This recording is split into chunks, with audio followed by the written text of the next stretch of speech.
Shalom, selamat pagi Gereja Rehoboth, selamat siang sebetulnya menuju ke siang. Senang sekali bisa bertemu kembali dan kita masuk dalam ibadah. Mari kita bangkit berdiri, kita akan mulai ibadah kita pada hari ini. Mari kita berdoa.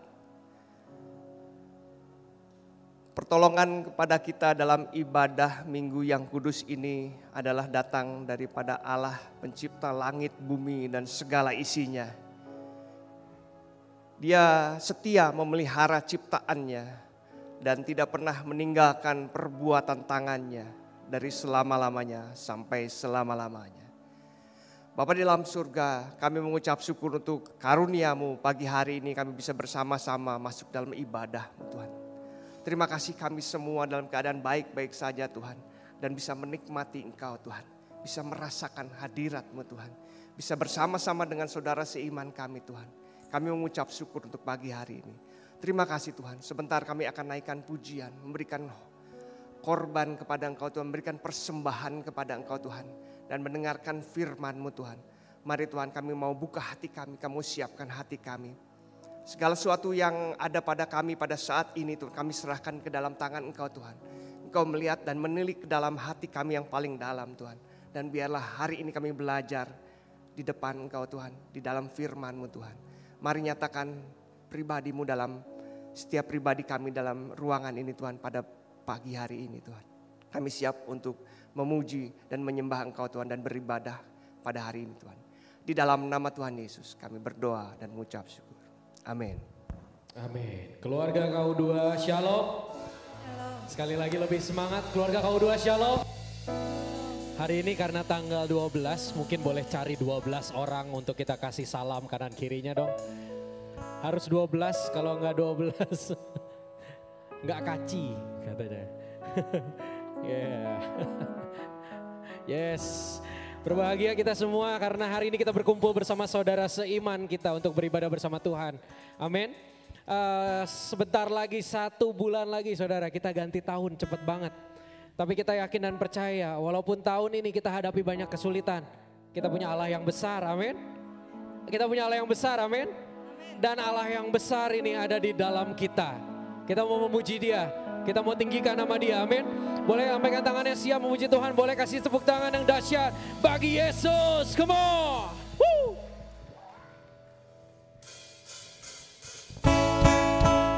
Mari bertepuk tangan bersama-sama.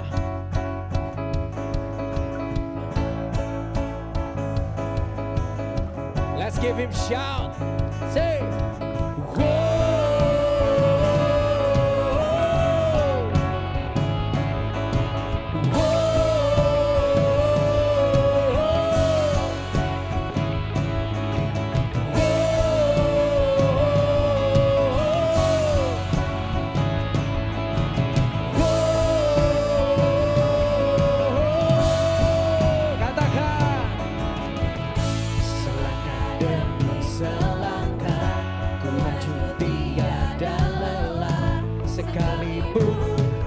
Jalan dalam lembah kegelapan, ku tak takut, ku tak gentar, semua musuh gemetar. Imanku tak perlu besar, cukup sebutir pun dahsyat, karena Dia yang bekerja. Bukanlah kuat gagahku, ku tak takut, ku tak gentar.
Aku selalu kan meninggikanmu, kesetiaanmu besar.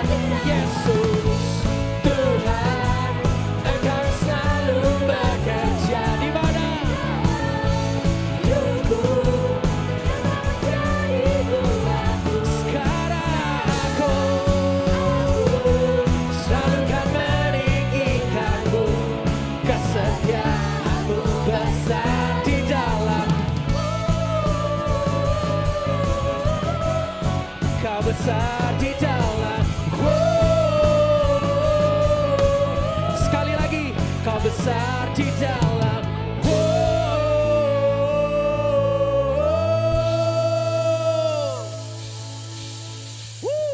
Allah kita besar, Allah kita ajaib, pada amin. Allah kita besar, Allah kita ajaib, amin. Kita akan puji Dia lebih dahsyat lagi. Kita mau berikan semuanya bagi Tuhan. Come on. Yeay.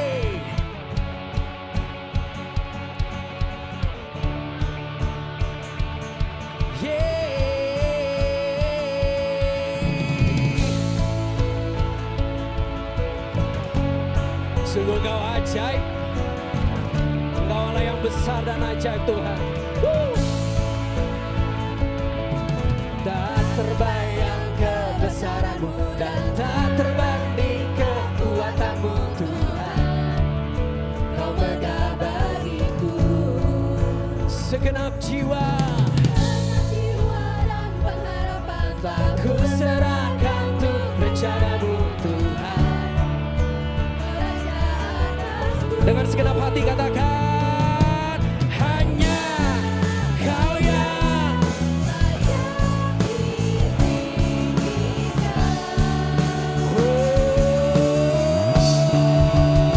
katakan, ajaib Kau Tuhan, agung dan perkasa. Kau sumber kemenanganku, layak berkuasa memberitakan. Katakan, Yesus Kaulah Raja mulia.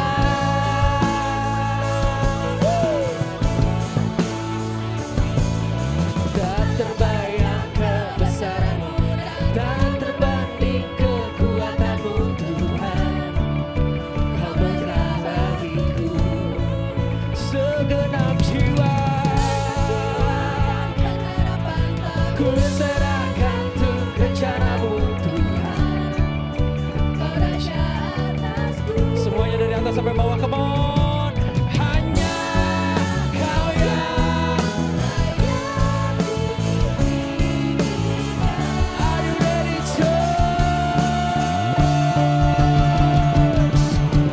Ajaib Kau Tuhan, agung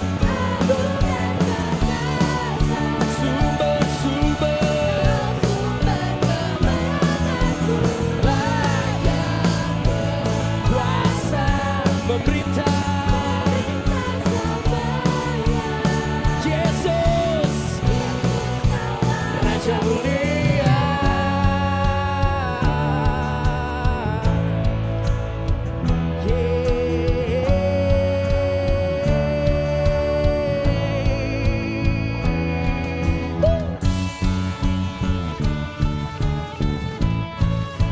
Yesus Kau ajaib.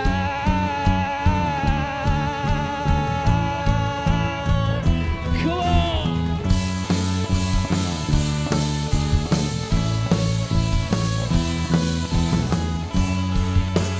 Mari semua dengan tangan terangkat, dengan hati yang terangkat bagi Tuhan, katakan, ajaib Kau Tuhan. Lebih keras lagi. Agung dan perkasa.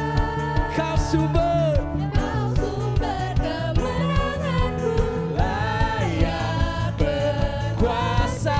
Yes, memerintah selamanya. Yesus Kaulah Raja mulia. Ajaib Kau Tuhan, agung dan perkasa. Kau sumber kemenanganku, layak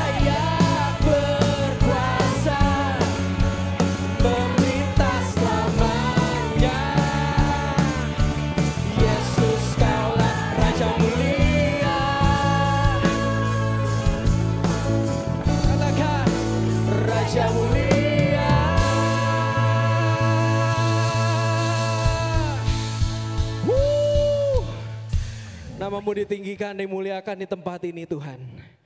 Engkau ajaib, Engkau besar Tuhan. Dan satu hal yang membuat kami jatuh hati Tuhan.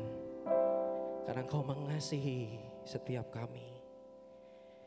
Kami gak layak Engkau kasihi Tuhan. Tapi salib-Mu tiada ternilai melayakan setiap kami Tuhan. Inilah pujian kami, hormat kami Yesus. Hanya bagi-Mu. Hanya bagi-Mu Tuhan.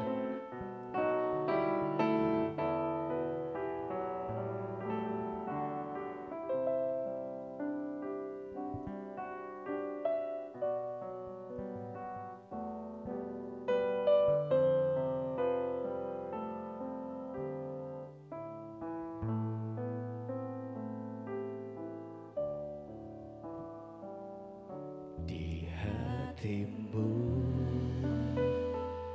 terukir namaku, di matamu terlukis wajahku, bukan karena kuat gagahku, namun hanya karena kemurahan-Mu. Meski terkadang aku terjatuh, tak pernah lelah Kau hampiriku, memelukku dengan cinta-Mu. Betapa besar mulia kasih-Mu. Bagi-Mu Tuhan segala pujian, Hormat kemuliaan tiada ternilai salib-Mu Tuhan, sungguh berharga Engkau Yesus.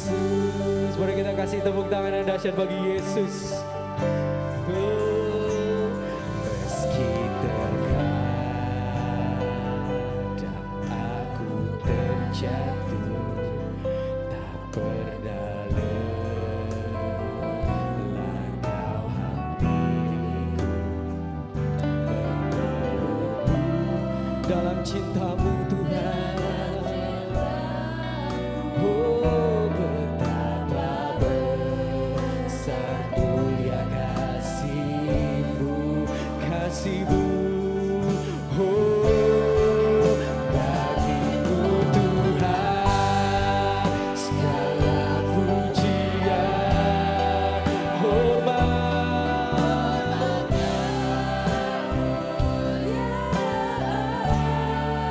tiada ternilai salib-Mu.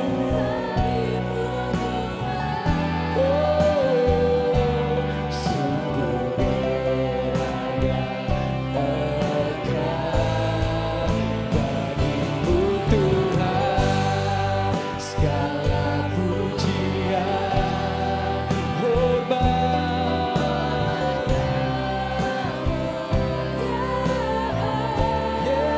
tiada ternilai salib-Mu Tuhan, sungguh berharga Engkau Yesus. Oh Yesus, Kau berharga. Amin. Kami mau puji Engkau di tempat ini. Kami mau naikkan pujian bagi-Mu Tuhan. Mari katakan Tuhan, segala pujian hormat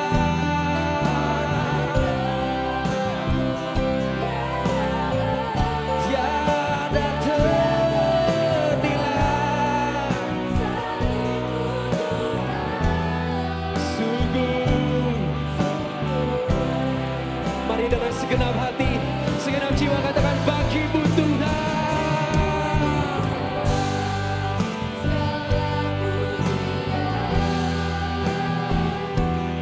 Hormat kemuliaan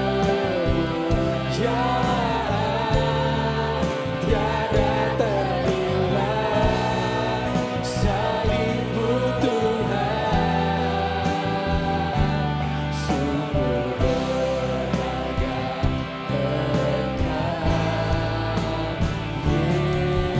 Yesus, sungguh berharga, sungguh berharga Yesus. Bagimu segala pujian, bagimu segala hormat, bagimu segala kemuliaan selama-lamanya Tuhan.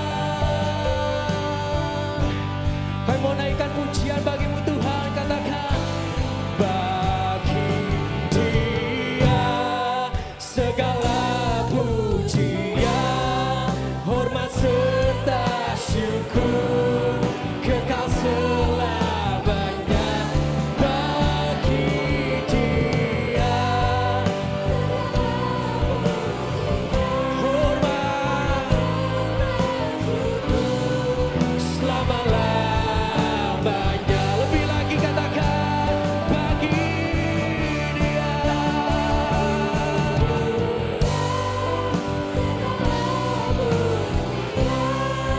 hormat serta syukur kekal selamanya. Bagi Dia hormat serta syukur selama-lamanya. Mari semua jemaat, kita angkat tangan kita, angkat hati kita. Bagi Dia segala pujian, kekal selamanya. Bagi Dia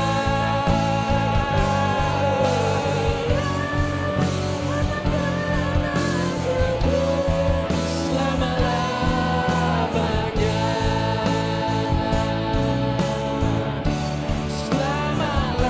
selama-lamanya, selama-lamanya.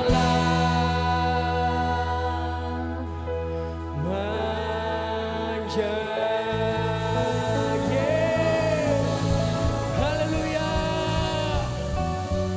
haleluya, Yesus.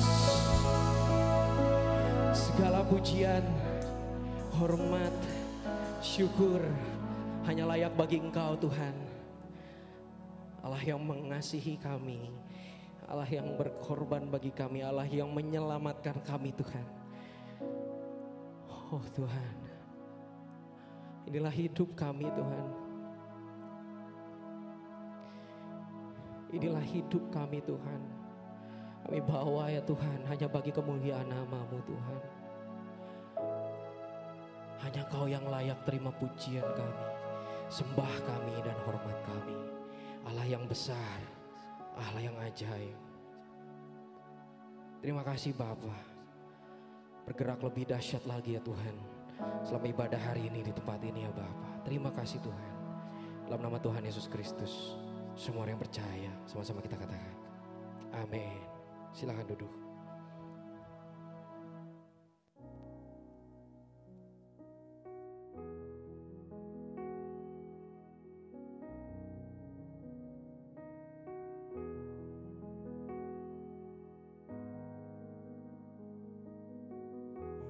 Doa pengerja tanggal 19 November 2023 akan diadakan doa pengurapan untuk panitia dan pelayan Natal.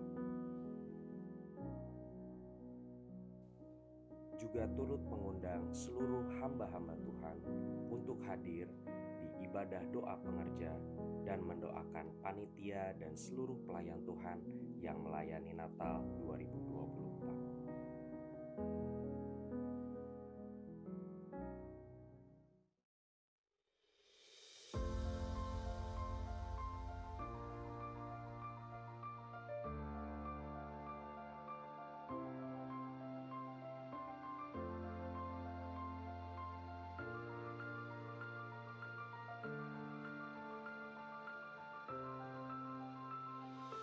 Pendidikan adalah pilar penting bagi masa depan suatu bangsa.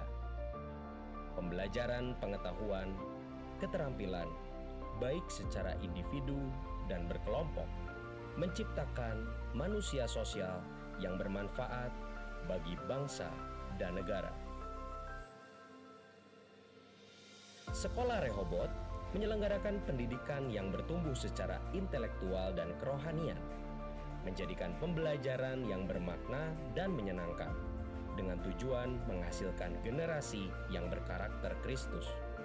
Mari bergabung bersama generasi penerus bangsa yang berdampak. Untuk tahun ajaran 2024-2025, terdapat promo khusus bagi Anda, yaitu bebas uang pangkal bagi jemaat gereja Rehoboth dan bagi anak hamba Tuhan. Mari menyongsong masa depan bersama generasi yang berdampak dan berkarakter Kristus.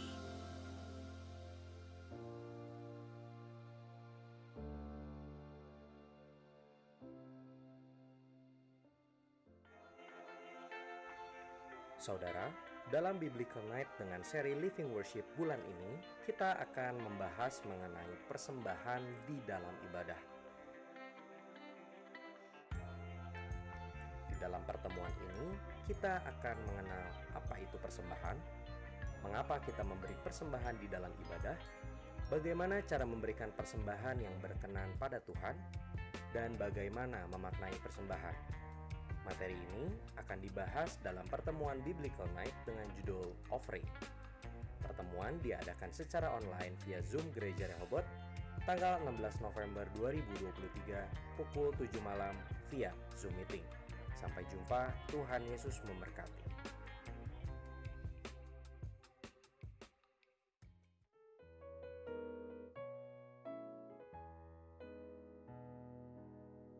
Shalom Bapak Ibu Saudara, berhubung Natal kali ini telah dekat, kami segenap panitia ingin melibatkan seluruh jemaat gereja Rehoboth untuk berpartisipasi dalam Natal kali ini. Selama sebulan ini akan ada tim multimedia atau AVD yang akan mengambil foto Bapak Ibu Saudara sekalian untuk dipajang atau dipasang di pohon Natal. Mari terlibat dalam Natal kali ini dan menjadi keluarga besar gereja Rehoboth. Tuhan Yesus memberkati.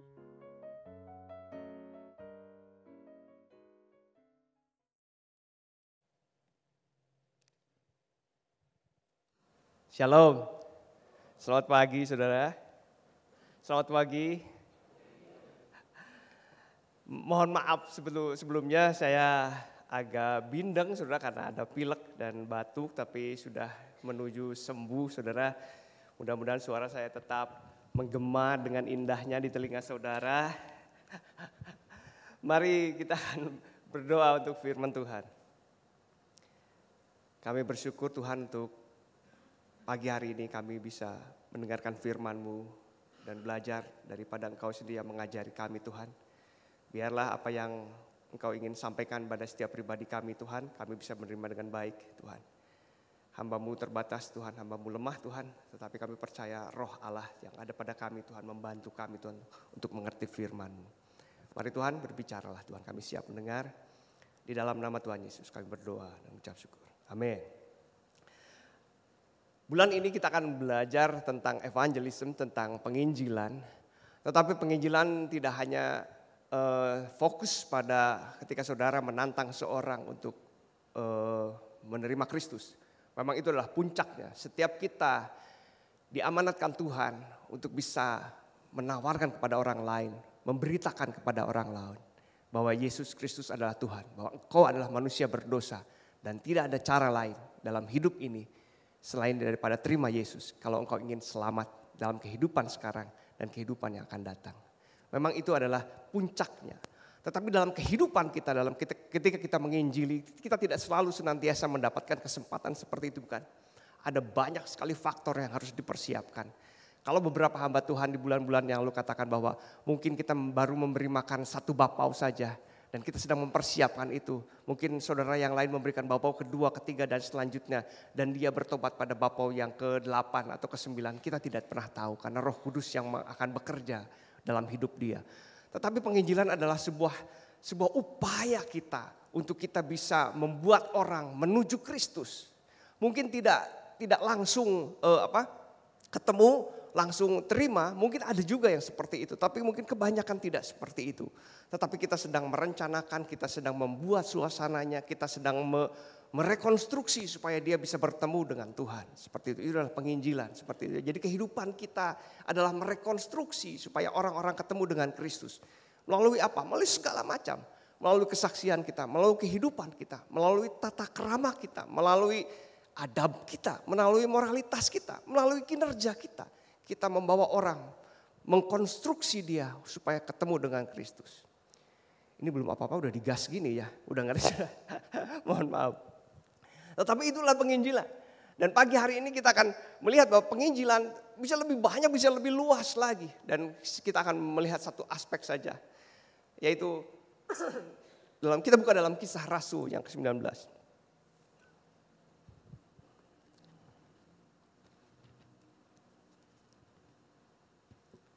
Kisah Rasul 19 ayat 19 sampai 34.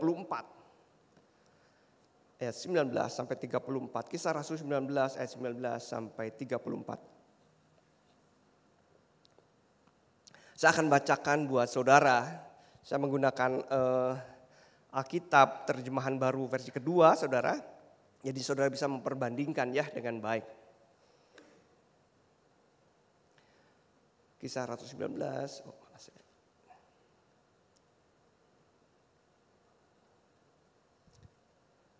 Maaf saudara. Kisah Rasul 16, maafkan saya. Kisah Rasul ke-16. Ayat 19 sampai 34. Maafkan saya saudara.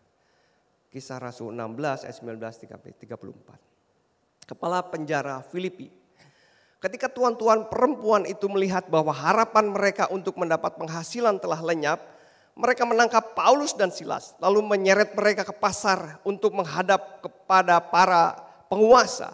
Setelah mereka membawa keduanya menghadap pembesar-pembesar kota itu, berkatalah mereka, orang-orang ini mengacau kota kita ini. Mereka itu orang Yahudi dan mereka mengajarkan adat istiadat yang tidak boleh diterima atau dituruti oleh kita orang Roma.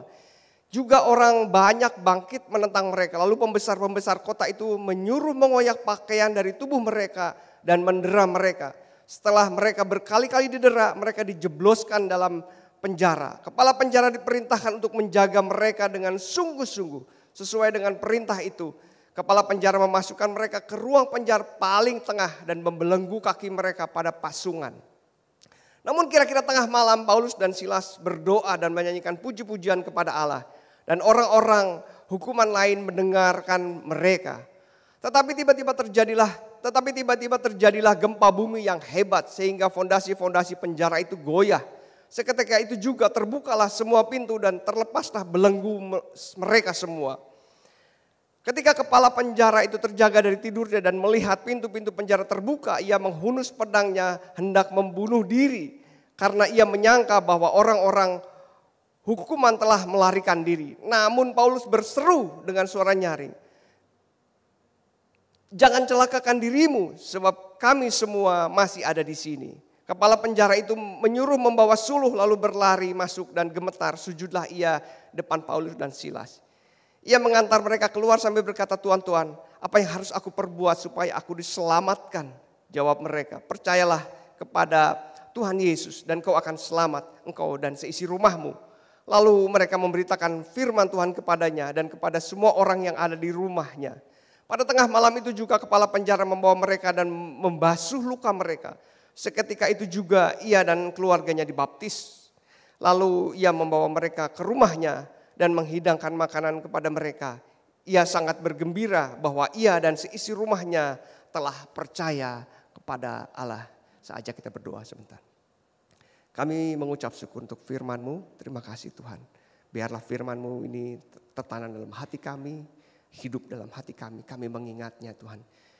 Dan dalam keadaan bagaimanapun firman ini bisa muncul dalam kehidupan kami, menguatkan kami, menghibur kami Tuhan, menegur kami Tuhan. Terima kasih Tuhan untuk firman-Mu yang hidup. Kami akan belajar dari firman-Mu. Di dalam nama Tuhan Yesus kami berdoa. Amin. Amin. Saudara, ini adalah cerita dari perjalanan Paulus yang kedua di sekitar tahun 49-50 Masehi. Dia bersama Silas dan beberapa orang lainnya pergi menuju ke Filipi.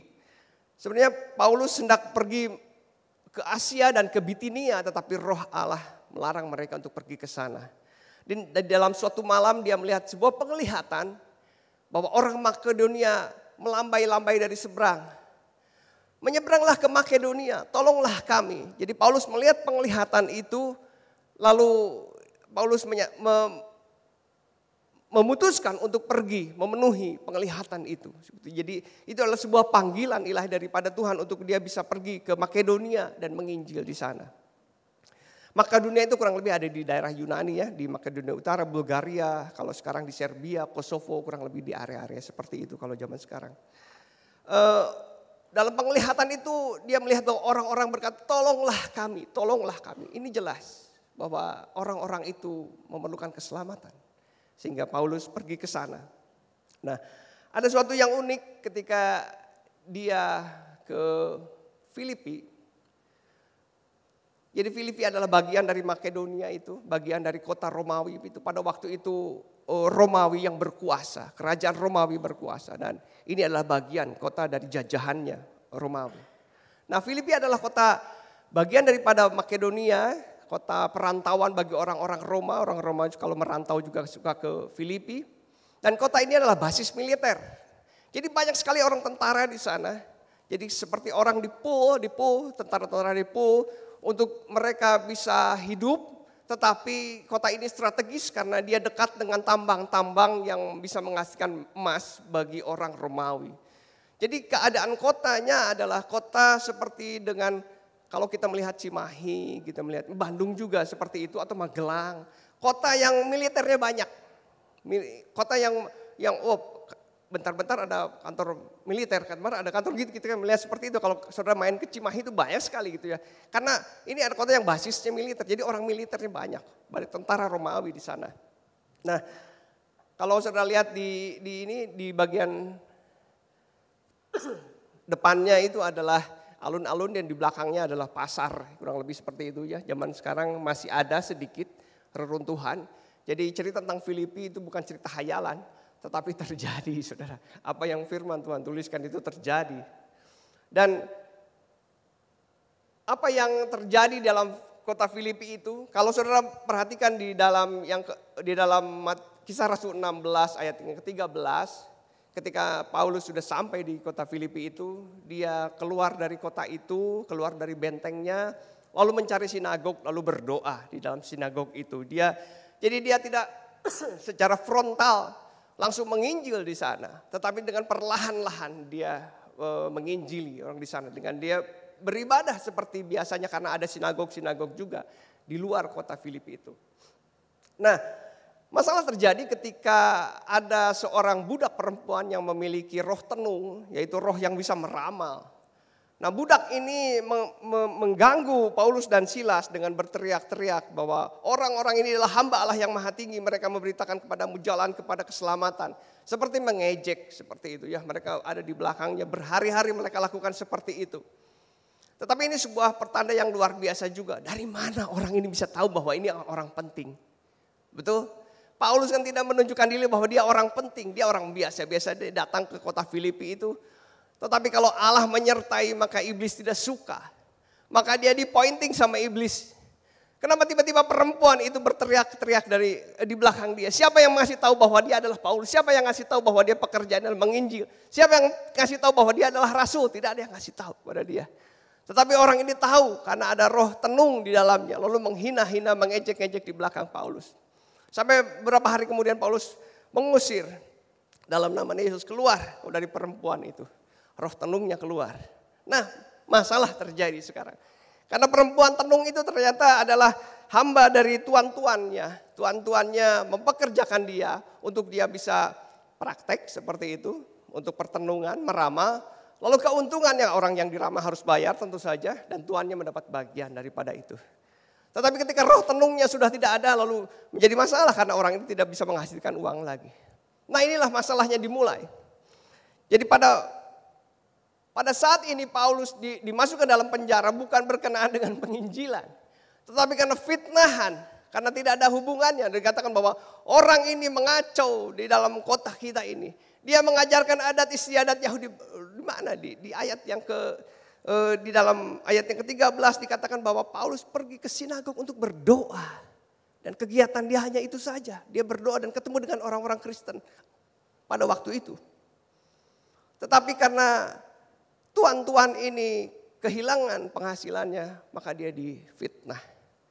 Karena dia pembesar, dia punya koneksi dengan pembesar yang lainnya, pembesar lainnya menangkap dia. Ada yang istimewa dari kisah Paulus ini, karena Roma sangat mengutamakan tentang hukum, militer, dan segala sesuatu dengan tersusun rapi. Tetapi di kasus ini Paulus tidak diadili. Dia langsung diambil, disobek bajunya, disesah. Disesah pada waktu itu dipecut.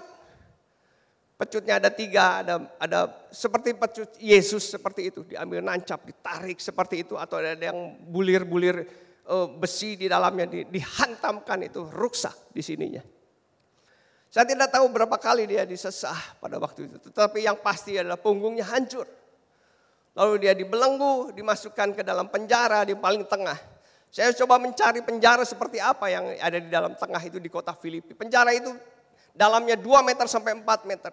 Jadi tidak ada matahari yang sampai ke dalamnya. Itulah kenapa si kepala penjara itu mengambil suluh untuk turun. Karena di dalamnya gelap, tidak bisa masuk matahari. Jadi ini adalah penjara yang benar-benar disekap, dihabisi dia.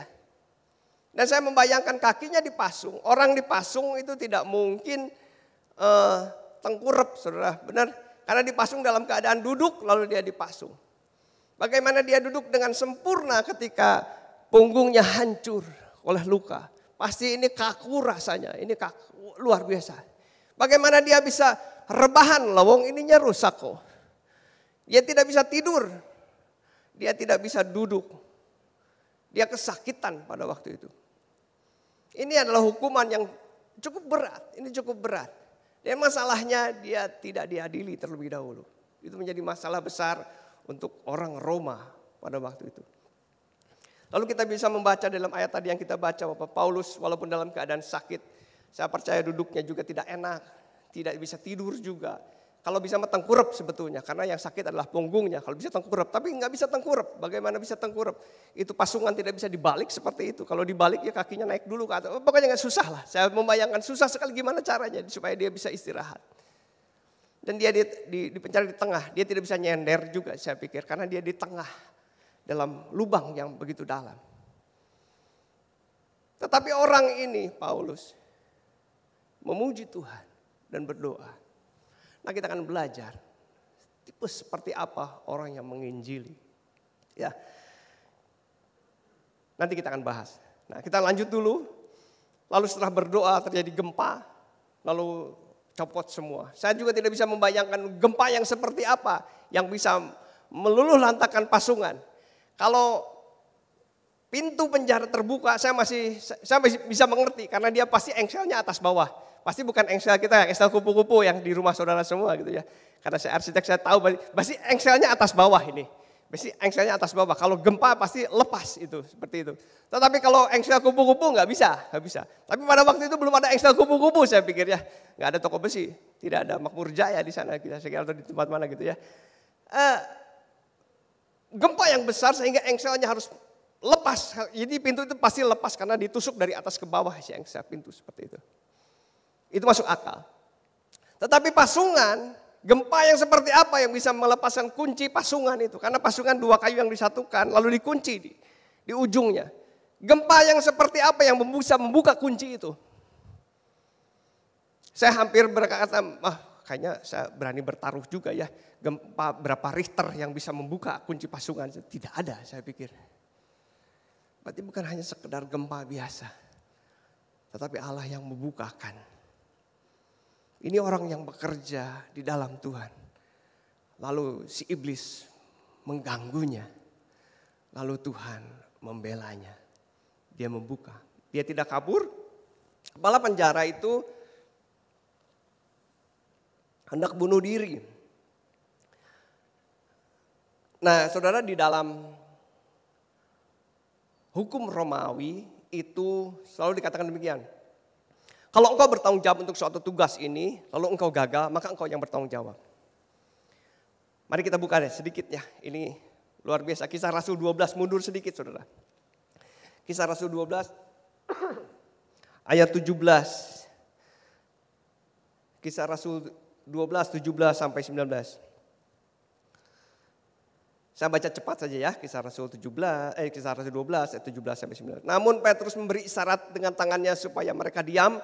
Lalu ia menceritakan bagaimana Tuhan menuntutnya keluar dari penjara. Katanya, beritahukanlah hal ini kepada Yakobus dan saudara-saudara kita. Lalu kita keluar dan pergi ke tempat lain. Ini Petrus di dalam penjara dan dia meloloskan diri. Besok paginya gemparlah prajurit-prajurit mereka bertanya-tanya apa yang telah terjadi dengan Petrus. Petrus berhasil keluar. Herodes menyuruh mencari Petrus tetapi ia tidak ditemukan. Lalu Herodes menyuruh memeriksa pengawal-pengawal itu dan membunuh mereka. Kemudian ia berangkat dari Yudea ke Kaisarea dan tinggal di situ. Jadi kalau orang disuruh untuk menjaga tetapi tawanannya itu kabur, maka dia harus bertanggung jawab. Maka dia bisa dibunuh. Jadi kalau kepala penjara tadi untuk memutuskan untuk bunuh diri karena hukumnya seperti itu. Kalau ini orang kabur semua, maka saya akan dibunuh. Sekali lagi, satu lagi dalam Kisah Rasul yang ke-27, maju lagi sedikit saja saudara. Kisah Rasul 27 ayat yang ke-42. Pada waktu itu prajurit-prajurit bermaksud untuk membunuh tahanan-tahanan supaya jangan ada seorang pun yang melarikan diri dengan berenang. Karena jika mereka ketahuan lolos, mereka yang dibunuh. Daripada mereka dibunuh, mending bunuh aja ini. Dan bilang aja mungkin laporannya, mereka kejebur atau gimana. Atau mereka hendak melarikan diri, jadi kami akan membunuh mereka. Jadi kepala penjara melakukan seperti itu karena dia tahu. Sebagai pimpinan dia telah gagal untuk bisa menahan para tahanannya. Lebih baik saya mati saja. Saya mati dengan terhormat. Daripada saya repot-repot diadili dan nanti dihukum dengan cara menyakitkan seperti itu. Tetapi Paulus dan yang lainnya tidak keluar dari penjara itu dan katakan, jangan kau bunuh dirimu seperti itu ya. Nah, satu lagi saudara. Dari mana Paulus tahu bahwa dia mau bunuh diri? Kepala penjara itu mengambil suluh untuk turun ke bawah karena di bawah gelap. Artinya dia tidak bisa melihat ke bawah. Kalau dia tidak bisa melihat ke bawah, yang bawah juga tidak bisa melihat ke atas. Tapi bagaimana Paulus tahu bahwa dia hendak bunuh diri? Jika kita dalam pekerjaan Tuhan, dalam pelayanan Tuhan, Tuhan sertai kita, maka tidak mustahil Tuhan akan sampaikan sesuatu yang ajaib dalam kehidupan kita. Tidak selalu, memang tidak selalu.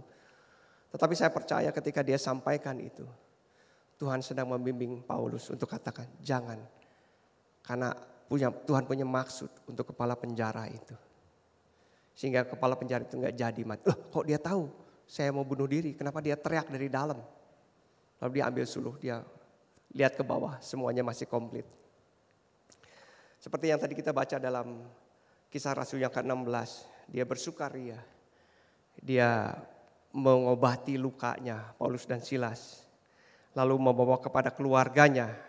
Lalu kepala keluarganya, si rumahnya bertobat. Dia sempat bertanya kepada Paulus, apa yang harus aku lakukan supaya aku selamat? Ini pertanyaan saya sampai cari. Ini selamat yang mana yang dia maksud? Selamat jiwanya atau selamat rohnya? Selamat hidupnya atau selamat untuk nanti masa depan? Saya cari di kata aslinya memang kata-katanya sama aja, selamat. Tidak, saya kira dibedakan gitu ya. Bagaimana supaya saya bisa selamat nyawa saya? Lalu Paulus menjawab, supaya engkau bisa selamat rohmu, saya kira gitu jawabannya, ternyata tidak. Kata-katanya sama, selamat. Nanti kita akan belajar. Nah, saudara, kepala penjara, kita akan cari makna ya. Jadi kepala penjara ini adalah orang yang bertanggung jawab. Sebagai perwira, kepala penjara adalah seorang yang terhormat dan memiliki harga diri ketentaraan. Oleh sebab itu memilih mati daripada harus menanggung hukuman dan rasa malu karena telah gagal melaksanakan tugasnya. Itu sebuah kewajaran. Gitu ya. Dia putus asa, ya dia putus asa. Tetapi dia juga tahu ketika dia ditangkap karena dia gagal melakukan tugasnya, dia juga akan dibunuh mati juga. Ada unsur malunya di sana. Tadi kita sudah belajar dalam Kisah Rasul 12, 17, dan 19 tadi ya. Kita sudah membacanya tadi. Bahwa begitulah aturannya.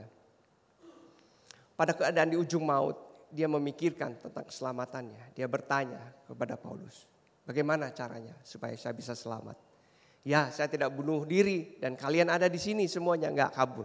Dan gimana caranya supaya bisa selamat dari kasus ini? Nanti Paulus akan menjawab, terimalah Tuhan Yesus. Katakan seperti itu ya. Kepala penjara ini berkuasa dan bebas. Namun dia terpenjara oleh sistem dunia. Nah saudara, dunia di mana tempat kita hidup itu membuat sebuah sistem yang banyak sekali. Sistem pekerjaan, sistem keluarga, sistem pemerintahan, sistem hidup, sistem bermasyarakat, sistem ini, sistem itu. Semuanya ada aturannya. Kita seringkali mengatakan bahwa kita orang bebas. Kita bukan budak, kita orang yang bebas. Tetapi kita terpenjara oleh banyak sekali sistem. Saya tidak tahu apa yang memenjara saudara saat ini. Saudara mungkin katakan saya bebas, mau bangun jam berapa, mau pergi jam berapa. Saya bos, saya mau ke kantor nggak ke kantor, saya mau ngurus itu, saya bebas semuanya. Walaupun pada kenyataannya tidak demikian ya, bos juga harus ngantor. Saya bisa melakukan segala sesuatu, saya bebas. Tetapi mungkin ada aspek-aspek dalam kehidupan saudara justru saudara terpenjara di dalamnya.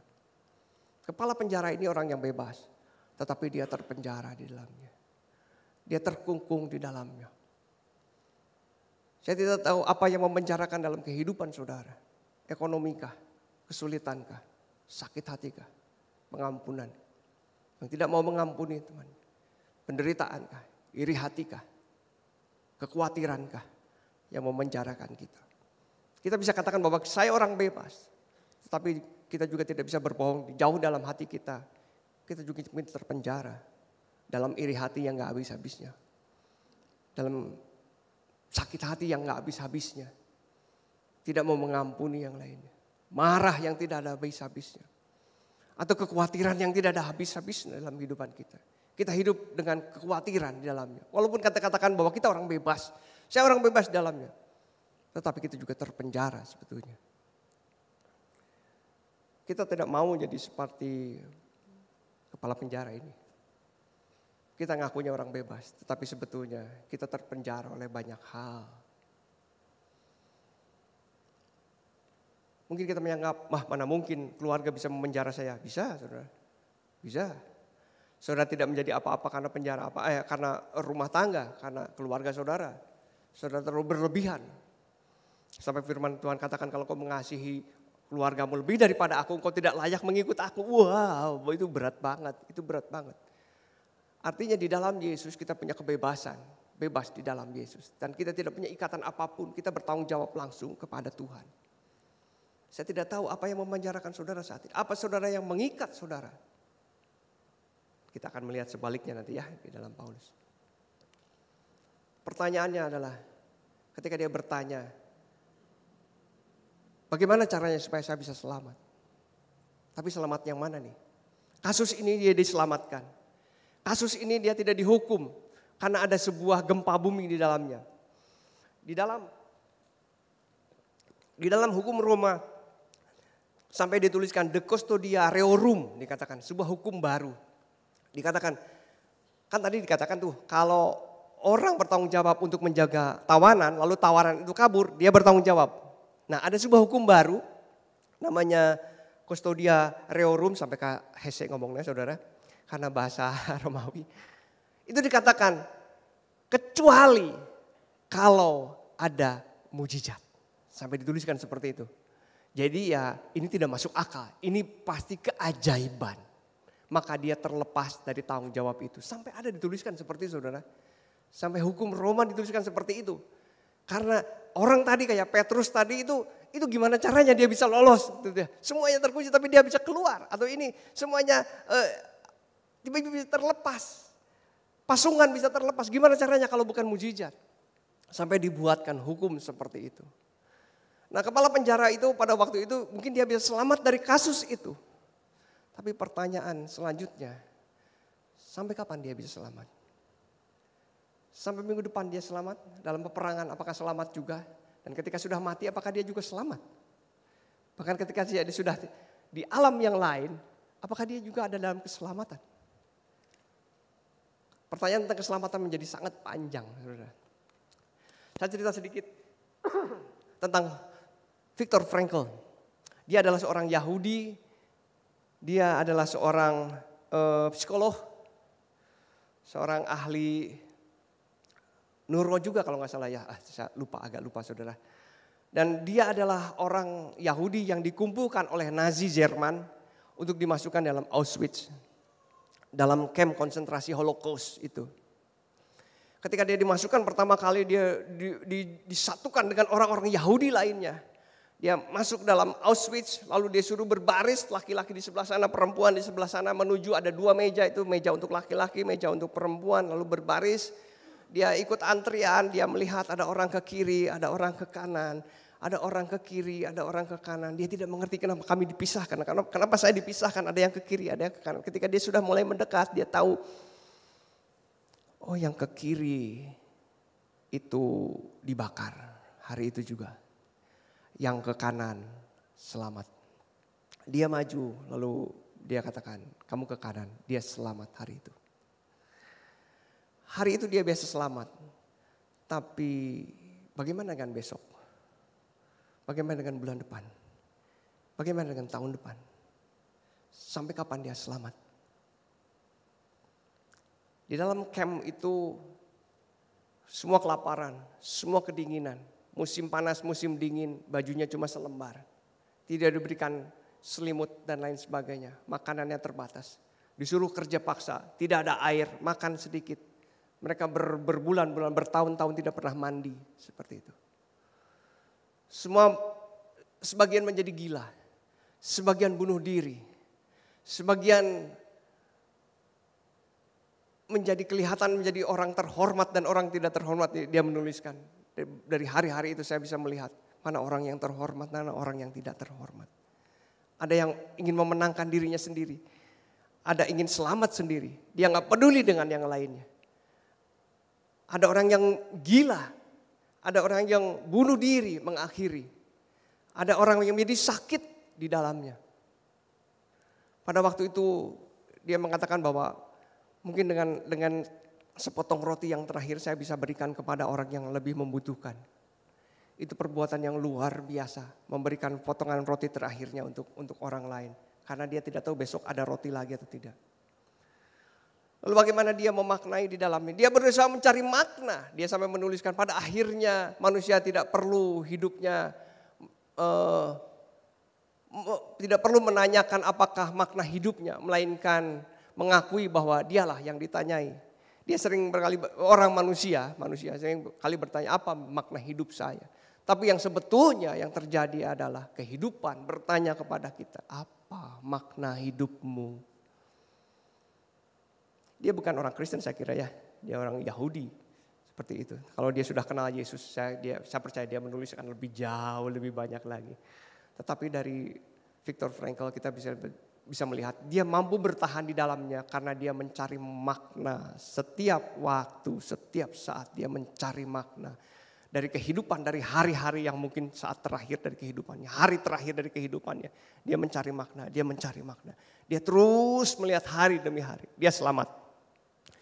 Mungkin dia adalah bagian persen yang sedikit dari orang yang selamat dari camp konsentrasi itu. Pertanyaan tadi, Bagaimana supaya saya bisa selamat? Pertanyaan tadi yang harus kita jawab. Ya, harus kita menemukan kalau kita sudah berhasil menemukan makna dalam kehidupan kita. Kita akan membandingkan kepala penjara tadi dengan Paulus dan Silas. Paulus dan Silas tahu dengan jelas tujuan mereka ada di sana, ada di Filipi. Mereka mengerti panggilan hidupnya. Paulus tahu apa yang Allah inginkan dalam kehidupannya. Paulus tahu apa yang harus dikerjakan dari kehidupannya. Paulus dan Silas tahu mau kemana dan apa yang penting dalam kehidupannya, apa yang tidak penting dalam kehidupannya. Mari kita buka dalam Kisah yang ke-9 ayat ke-15. Masih dalam Kisah Rasul terus saudara-saudara. Kisah Rasul 9 ayat ke-15. Kisah Rasul 9 ayat ke-15. Namun firman Tuhan kepadanya, pergilah sebab orang ini alat pilihan bagiku untuk memberitakan namaku di hadapan bangsa-bangsa lain. Serta raja-raja dan orang-orang Israel. Paulus memang diutus untuk memberitakan tentang Kristus kepada bangsa-bangsa lain. Kepada raja-raja. Jadi Paulus tahu persis apa yang harus dia kerjakan. Karena dia tahu persis apa yang harus dikerjakan. Maka hal lain menjadi tidak penting dalam kehidupannya. Tadi saya cerita ketika dia ada di dalam, dia dalam kesakitan, dia dalam pasungan, dia diperlakukan tidak adil. Dia memberontak untuk itu? Tidak. Karena dia tahu tujuannya. Kalau dia tahu tujuannya, dia tahu resikonya. Dia akan menceritakan tentang kebenaran kepada orang-orang yang tidak menginginkan kebenaran. Dia menceritakan tentang keselamatan kepada orang-orang yang mungkin menolak keselamatan. Dan orang yang menolak keselamatan bisa melakukan apapun bagi pemberita itu. Saudara menjadi orang yang baik. Saudara merekonstruksi supaya orang-orang mau mendengar Kristus pada akhirnya. Lalu saudara baik dalam pekerjaan saudara. Saudara berintegrasi dalam pekerjaan saudara. Punya integrat yang baik. Saudara memiliki kinerja yang baik. Saudara memiliki kejujuran yang baik. Supaya mereka ketemu dengan Kristus pada akhirnya. Tetapi orang yang tidak ingin ketemu dengan Kristus akan memperlakukan sebaliknya dari apa yang saudara kerjakan. Dan hal ini terjadi kepada Paulus. Saya akan memberitakan tentang keselamatan kepada orang lain. Tetapi orang lain tidak mau, bahkan si iblis tidak mau. Dia memfitnahnya, membuat dia ada dalam kesakitan. Menderita di dalamnya. Apakah itu merubahkan Paulus? Tidak. Dia hampir tidak peduli dengan itu. Dia hampir tidak peduli dengan sakitnya. Dia tidak peduli dengan fitnahan. Dia tidak peduli dengan penjara itu, dengan pasungannya. Apa yang dia kerjakan? Dia memuji Tuhan dan berdoa. Kenapa orang bisa lakukan seperti itu? Kenapa orang ini bisa lakukan seperti itu? Karena dia tahu tujuan hidupnya. Karena dia adalah orang yang dipilih Tuhan untuk memberitakan kepada bangsa-bangsa lain dan kepada raja-raja. Jika orang tahu tujuannya, maka yang lain menjadi tidak terlalu penting dalam kehidupannya, bukan? Benar saudara?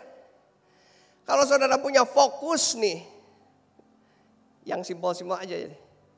Tahun ini saya mau melunasi rumah ini. Tahun ini saya mau keluarga saya punya rumah tinggal lah. Tidak mau kontrak lagi. Maka saya akan berusaha untuk menabung misalnya. Lalu ketika ada tawaran, ada diskon nih. Beli 1 dapat 12. Nih buy one get 200 gitu ya. Ini diskonnya 90%. Kamu cuma bayar 10% aja, dicicil 400 tahun misalnya. Ini ada tawaran nih, pergi nih ini ada tawaran untuk ke Eropa, untuk bisa main ke Eropa. Kamu beli 2 tiket, seluruh keluarga bisa pergi ke Eropa. Kalau saudara tahu tujuan tahun ini saya mau buat rumah untuk keluarga saya. Saya berdoa untuk menabung untuk keluarga. Maka yang lain gak jadi masalah, benar? Nih McD ini ada 11 kemarin 11. Beli apa dapat apa udah gak jadi masalah lagi. Itu udah tidak menggoda saudara lagi. Karena saudara tahu jelas tujuan saudara. Nah ini ada tujuan rohani dalam kehidupan kita. Bukan hanya untuk tahun ini mendapatkan rumah tinggal saja. Bukan, ini lebih jauh lagi tentang keselamatan kita. Tentang kehidupan kita yang akan datang. Maka yang lain jadi tidak menjadi masalah dalam kehidupan kita. Kita ada di sini, kita ada di dalam penjara, kita ada dalam kesulitan, kita dalam kekurangan, kita dalam kesedihan, kita di dalam dibenci orang lain dan lain sebagainya, dirugikan oleh orang lain, diciak oleh orang lain. Enggak jadi masalah karena bukan itu tujuan saya. Iblis berusaha untuk mendistraksi kita, benar? Dia berusaha untuk mendistraksi Paulus, mungkin dia akan marah-marah diharapkan demikian. Dia akan mengumpat-ngumpat. Dia akan melakukan pemberontakan pada orang-orangnya. Mari kita berontak supaya kepala penjara ini kita tangkap saja, kita habisi saja. Tapi bukan itu tujuannya. Dia tahu apa yang Allah kerjakan. Dan Allah bekerja dalam kehidupannya. Keadaan, kesakitan, hambatan tidak merusak tujuan Paulus. Penjara, namun tidak terhalang oleh apapun. Ya, ketika dia dalam penjara, dalam kesakitan, dalam kepasung, dalam kakinya dipasung dan lain sebagainya, tidak menjadi hambatan buat dia.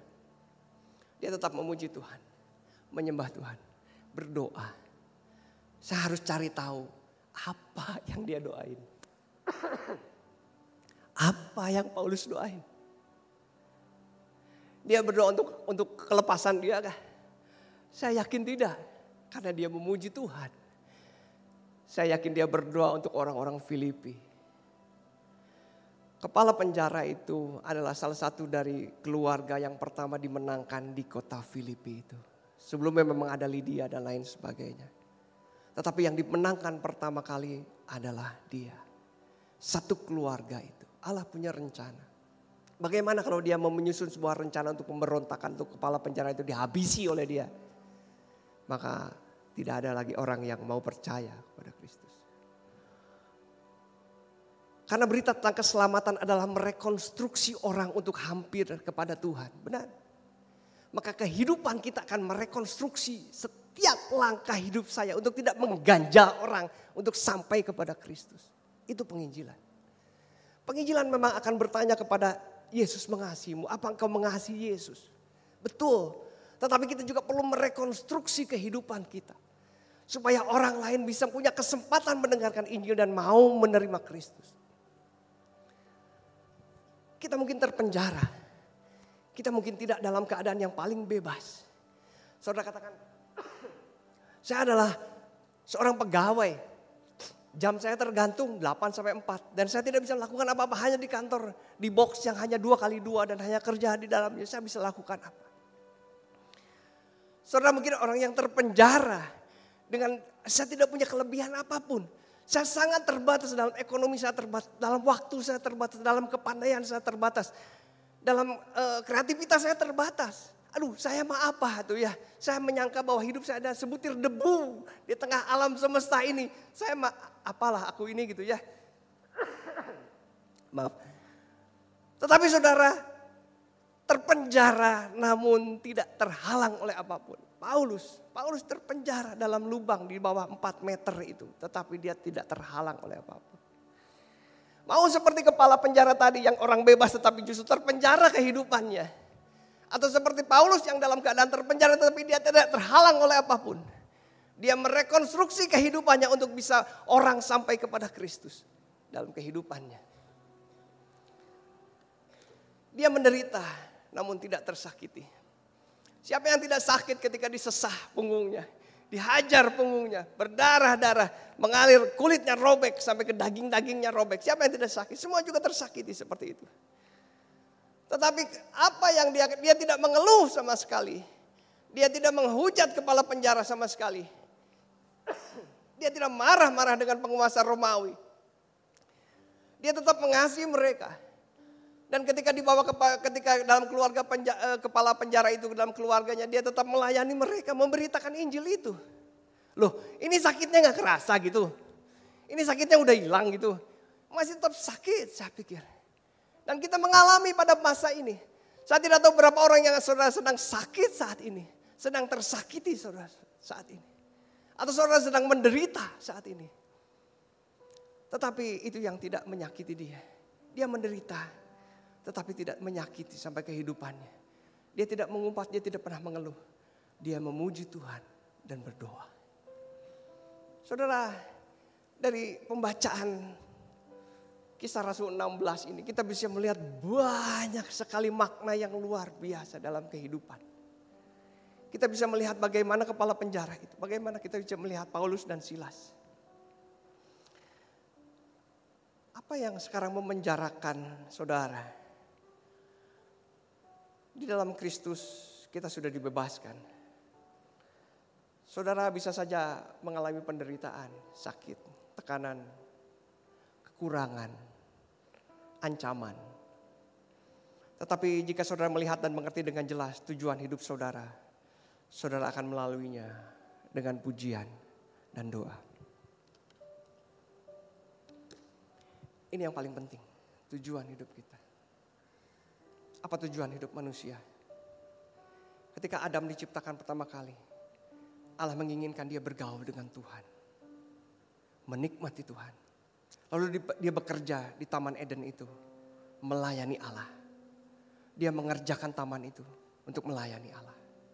Dia hidup bergaul dengan Tuhan dan melayani Tuhan. Maka tujuan ini tidak akan pernah berubah sampai kapanpun. Kenapa saudara hadir? Kenapa saudara ada di tempat ini? Tujuannya adalah hidup bersama-sama dengan Tuhan dan melayani Tuhan. Saudara tidak diciptakan untuk yang lainnya. Saudara diciptakan untuk itu. Saudara bayangkan kalau saudara dibuat jadi setrika dan saudara dibuat jadi untuk ganjal pintu. Saudara adalah sebuah setrika, lalu saudara dipakai untuk melempar anjing, saudara.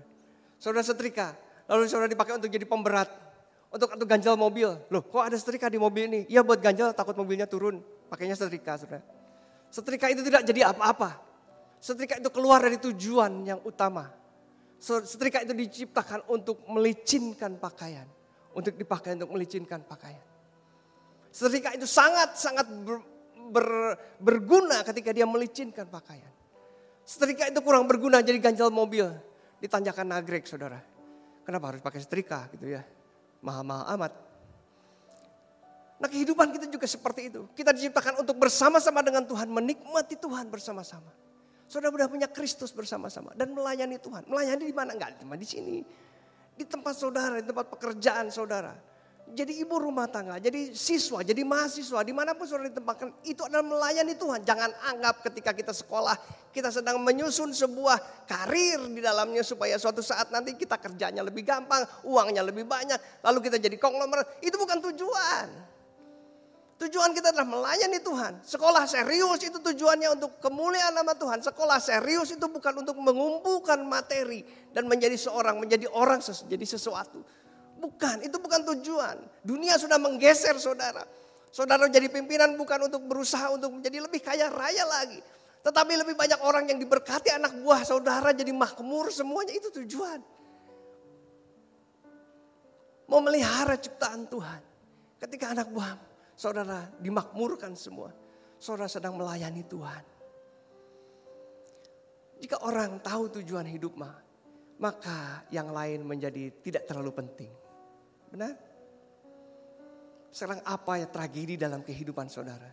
Setiap kita punya tragedi masing-masing. Ada banyak sekali tragedi dalam. Cuma ketika tragedi itu terjadi, pertanyakan. Apakah itu berhubungan dengan kehidupan saya? Dengan tujuan hidup saya? Apakah itu sejalan dengan tujuan hidup saya? Kebanyakan 99% tragedi itu tidak ada hubungannya dengan melayani Tuhan. Percaya kepada saya. Ketika saudara kekurangan, ketika keluarga saudara tidak berhasil, ketika yang lainnya. Apakah saudara langsung tidak bisa melayani Tuhan? Tidak. Saudara tetap bisa melayani Tuhan. Ketika dalam kekurangan, ketika dalam himpitan, apakah saudara tidak bisa melayani Tuhan? Tidak.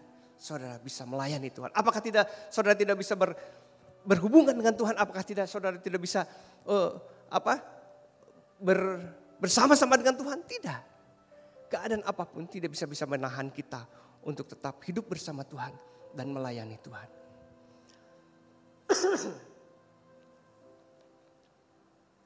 Saya membaca yang terakhir, saudara. Saya membaca ada 23 tips supaya hidup saudara bahagia. Saya cari di Google, saudara. Tulisannya kayak gini. Maaf, saudara.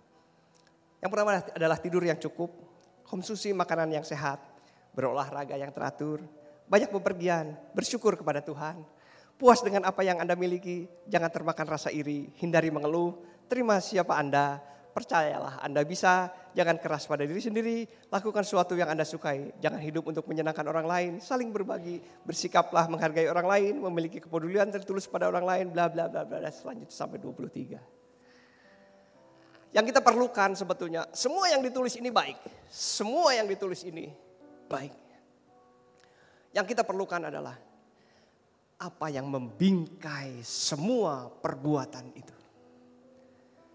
Yang membingkai semua perbuatan itu adalah tujuan hidup kita. Dan tujuan hidup kita adalah hidup bersama Tuhan dan melayani Tuhan. Saudara boleh lakukan apapun. Saudara boleh punya hobi apapun terserah. Tapi ketika saudara punya hobi ngumpulin Harley Davidson. Aduh, Harley Davidson saya udah 2 karung nih. Harus nambah 4 karung lagi kayaknya. Misalnya, saudara. Apa yang membingkai itu? Apakah melayani Tuhan dan hidup bersama dengan Tuhan? Saudara boleh punya kesukaan apapun. Pertanyaannya, apakah itu melayani Tuhan dan hidup bersama dengan Tuhan? Itu saja. Saudara, saya tidak tahu ini pertanyaan terakhir. Apa yang memenjarakan hidup kita saat ini? Saya tidak tahu permasalahan saudara, tetapi hari ini kita sudah memperoleh kebebasan. Tidak ada yang bisa memenjarakan kita.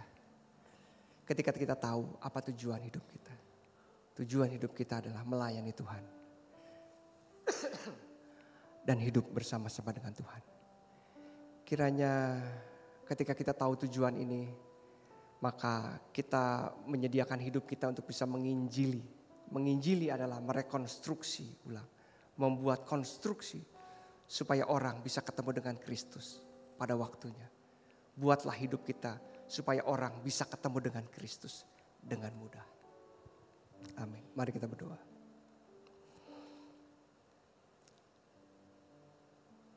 Biarlah hidup kami ada bersama-sama dengan Kristus. Dan hidup kami melayani Engkau Tuhan.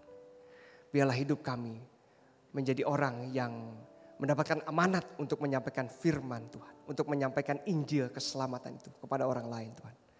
Terima kasih untuk kisah kepala penjara dan Paulus dan Silas ini Tuhan. Kiranya ini menguatkan kehidupan kami Tuhan.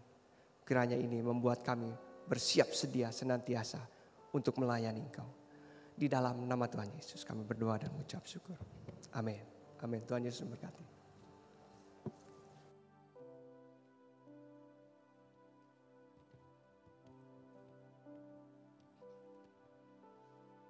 Ya puji Tuhan, saudara, kita sudah mendengar satu firman Tuhan yang sungguh-sungguh menguatkan kita semua. Saudara,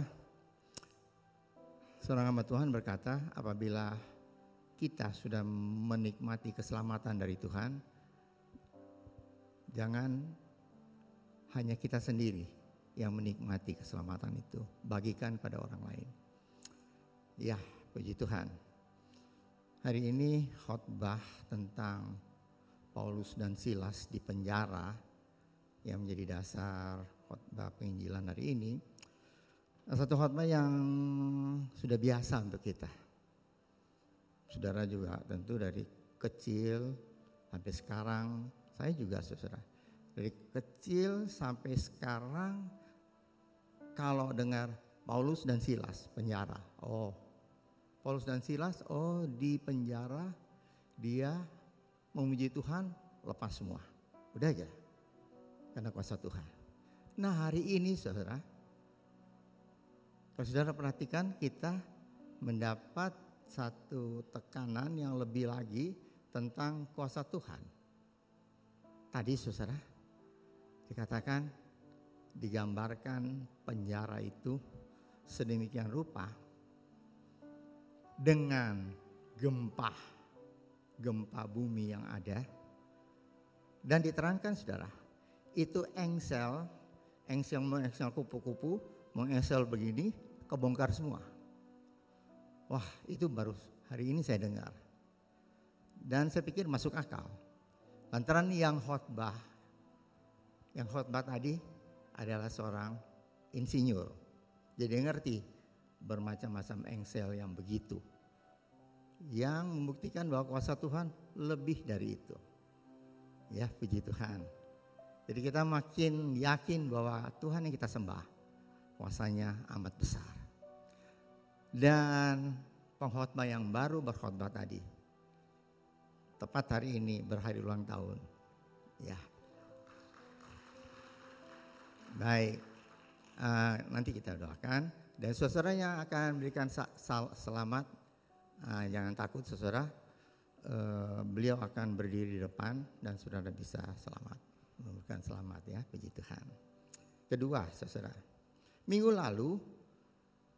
ini ya, hari Senin yang lalu jam 8 pagi seorang bapak dipanggil pulang oleh Tuhan, yaitu semua kita tahu Bapak Elia Nathan. Jam 8 pagi hari Senin lalu, dan kita semua sudah melakukan kebaktian kedukaan seperti sampai ke pemberangkatan dan selanjutnya.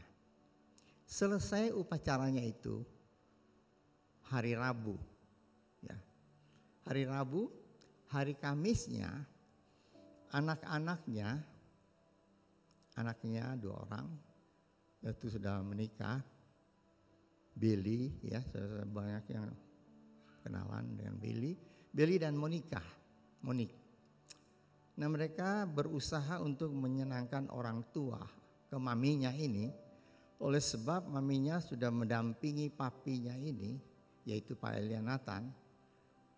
Stroke-nya 4 tahun 3 bulan, itu dihitung sama anaknya, anak perempuan.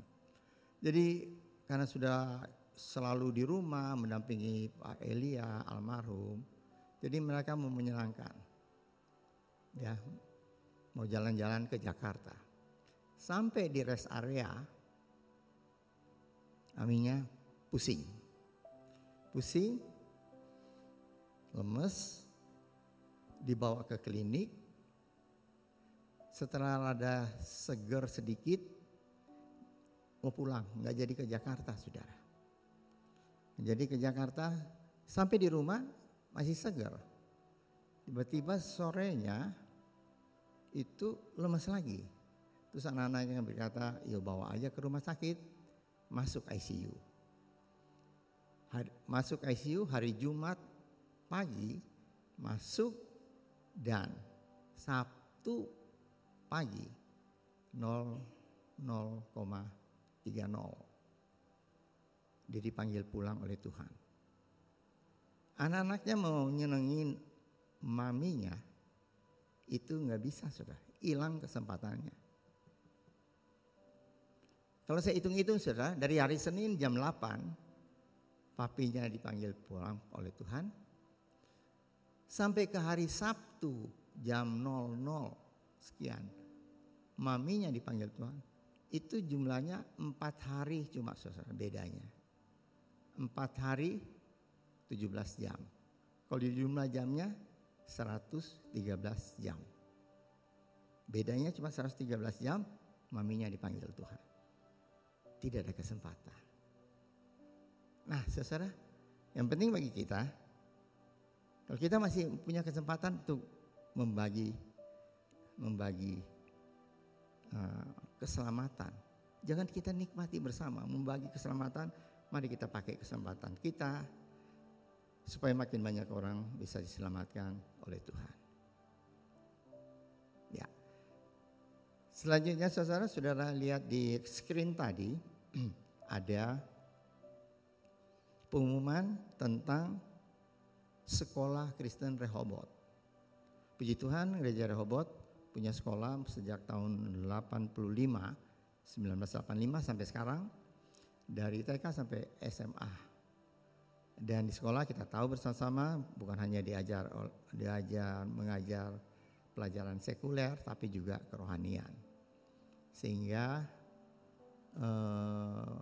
yang sekolah di Rehoboth, tentu yang keluar dari sekolah Rehoboth dan menduduki posisi-posisi dalam perusahaan atau apa, atau dia belajar ke luar negeri dan berhasil di sana, tentu tidak bisa semua ditayangkan, akan waktunya panjang. Tapi saudara, apa yang dilakukan oleh sekolah Rehoboth, kalau saudara mau mencari informasi lebih dari itu, saudara bisa datang di depan lift lantai 1, ada teras di sana, ada guru-guru di sana yang akan memberikan informasi. Ada booth di sana mana saudara bisa bertanya apa yang dilakukan di sekolah Kristen Rehoboth, dan apabila ada anak atau cucu atau keponakan saudara mau bersekolah, silakan saudara bisa dapat informasi di tempat itu. Puji Tuhan. Dan terakhir, di doa pengerja minggu depan kita mau mendoakan semua yang mempersiapkan, koordinator yang mempersiapkan kegiatan akhir tahun. Kegiatan akhir tahun itu saudara bukan cuma Natal ya. Jadi itu perjamuan kudus dan kebaktian ucapan syukur hari pertama tahun baru. Jadi itu semua termasuk kegiatan akhir tahun dan tahun baru. Nah, kita doakan itu semua supaya boleh berjalan dengan lancar dan semuanya untuk kemuliaan nama Tuhan. Ya, terima kasih untuk perhatian saudara. Mari kita akan tutup ibadah kita dengan doa. Saya undang untuk kita berdiri bersama-sama, kita akan masuk dalam doa. Mari kita berdoa. Bapa kami dalam surga, terima kasih Tuhan untuk berkat Tuhan bagi kami semua. Terima kasih Tuhan, Engkau sudah memimpin kebaktian ini dari awalnya selesai dengan berkat Tuhan. Kami sudah memuji Tuhan, menyembah Tuhan. Kami sudah mendengar firman Tuhan yang dapat menguatkan kami semua, yang dapat memotivasi kami semua untuk mengabarkan Injil pada orang-orang di sekitar kami yang belum mengenal Tuhan. Karena kami tahu kuasa Tuhan begitu besar yang menyertai apa yang kami lakukan untuk memberitakan Injil. Terima kasih Bapa untuk berkat Tuhan. Pada hari ini Tuhan, tepat Bapak Pendeta Triono berulang tahun, kami berdoa supaya Tuhan senantiasa memberikan tubuh yang sehat kepadanya. Tahun-tahun depannya kami serahkan ke tangan Tuhan, apa yang dia lakukan dalam pekerjaannya, terutama dalam pelayanannya, dia boleh makin bertambah-tambah, dan dalam pelayanannya nama Tuhan dipermuliakan. Keluarganya Tuhan berkati, Yani dan kedua anaknya Tuhan berkati dengan berkat-Mu dari surga. Terima kasih Bapa. Kami kita berdoa Tuhan untuk pemerintah kami yang mempersiapkan semua pesta demokrasi, pemilihan presiden dan wakil pada tahun depan dan pemilihan caleg. Mari Tuhan Kau silakan tolong semuanya boleh berjalan dengan lancar, dengan aman. Kami berdoa untuk polisi, untuk tentara, untuk TNI dan Polri yang menjaga keamanan, supaya semuanya boleh berjalan dengan baik dengan berkat Tuhan. Dan siapapun yang terpilih, itu adalah kehendak Tuhan. Seorang yang dapat memimpin bangsa dan negara kami ini untuk menjadi negara yang lebih maju pada tahun-tahun yang akan datang. Terima kasih Bapa. Sebelum pula kami akan memberikan persembahan dan membalikan perpuluhan yang Tuhan punya. Ajar pada kami untuk memberikan yang terbaik. Karena Tuhan sudah memberikan yang terbaik pada kami, yaitu keselamatan dan hidup yang kekal. Terima kasih Bapa. Kami akan masuk dalam minggu yang baru, berjalan bersama dengan Tuhan dalam usaha kami, pekerjaan kami, sekolah dan kuliah anak-anak kami semua. Tuhan berkati dengan berkat-Mu dari surga. Kami percaya Kau sudah mendengar doa kami dan ucapan syukur kami yang kami naikkan dalam nama Tuhan Yesus Kristus yang menjadi juru selamat kami yang hidup. Saudara yang dikasihi oleh Tuhan, angkatlah tangan saudara untuk menerima berkat Allah. Arahkan hati saudara kepada Tuhan dan hadirat-Nya. Maka berkat Allah memenuhi hidup saudara. Amin. Berkat Allah memenuhi keluarga saudara. Amin. Berkat Allah memenuhi kesehatan saudara. Amin. Berkat Allah memenuhi pekerjaan saudara. Amin. Dan jadilah berkat dimanapun saudara berada. Amin. Saudara terimalah berkat dari Allah Bapa, kasih karunia dan damai sejahtera dari Tuhan Yesus Kristus dan persekutuan Allah Roh Kudus menyertai saudara sekalian mulai hari ini sehingga Maranatha Tuhan Yesus datang kembali. Amin. Bapa, terima kasih. Bapa, terima kasih.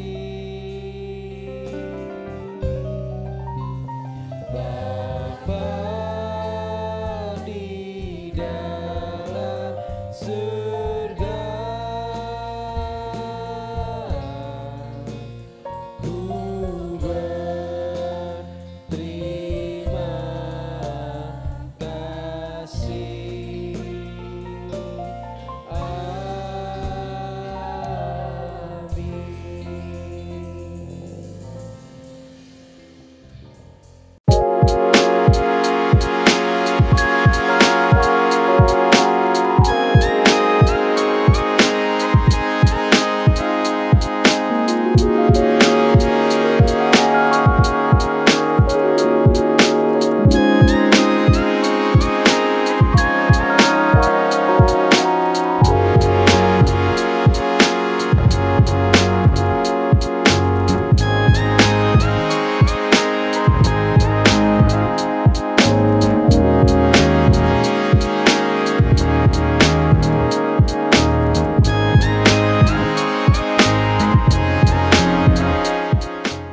Kita punya Tuhan yang melihat, kita punya Tuhan yang maha kuasa, kita punya Tuhan yang mencukupi, yang menyediakan.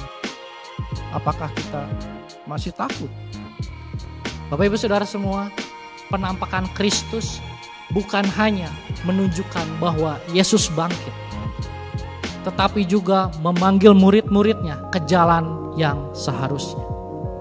Dan hal ini juga berbicara kepada setiap kehidupan kita saat ini. Kristus hadir untuk memanggil kita kembali ke dalam jalan yang seharusnya.